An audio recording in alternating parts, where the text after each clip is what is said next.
ndavatsika zvakare kule padare pavo ndatosvika kuda kubuda kule. Muri sei? Aiwa tiri nani tinotenda nenguva yamangotipo nguva diki diki iyo yakatikoshera because ndatoona kutoti mange mada kutobuda muda kumhanyira kupa kule. Handitika. Alright.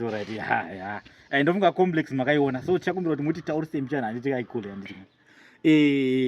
Video rere ratakaposta riri rebhuru ramaiti makatenga imimi $40,000.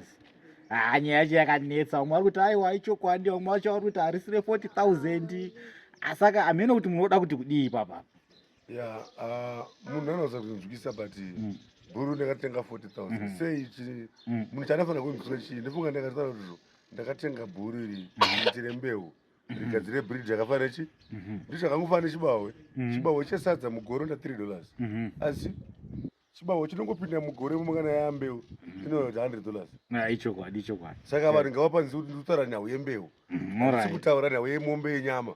Ndikutaura kuti bhuru ndakatengera kuti rigadzire breed yemombe dzakaita sei? Dzakanaka. Saka rinotengeswa richinzi imbeu inogadzira breed dzakaita sei rakanaka. Saka so ndisaka price here ndichidhura. Aiwa ndofunga vari kuzvinzwa.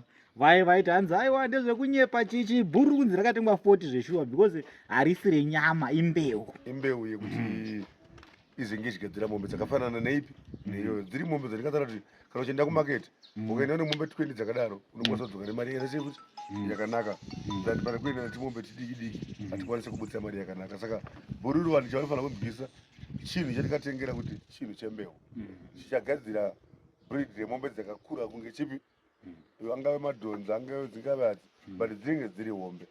Saka mbeu yagara inodhura. Mbeu yechinhu chese ukada ngotenga ingave mbeu yechi inotodhura. Ndapamenza mbeu yechibaweka kuti ka 10 kg kembeu kana ka 5 kg kana kutenga 2 masaga echibawo chakapurwa chekuti sadza. Asiko kana chinzi mbeu inenge yakutengeswa iri muka 5 kg asi price yaine ichienderana neprice yemasaga maviri ichibawo chisiri mbeu. Saka vanofana kuziva kuti mbeu nechinhu chisiri mbeu zvinhu zvakaita sei zvakasiyana. Aiwa ndofunga kule pajeka apo. So tichaisa nhamba dzasekuru Musundagore pascreen apo kana uchida kuvabata uchida kubatsirwa nenzira dzechivanhu. Aiwa nhamba ndidzodzo kuZimri Park handitika apa namba chizviye kule pa 6396 muna Nicholas Diamond. Aiwa it's bye for now. Okay, it's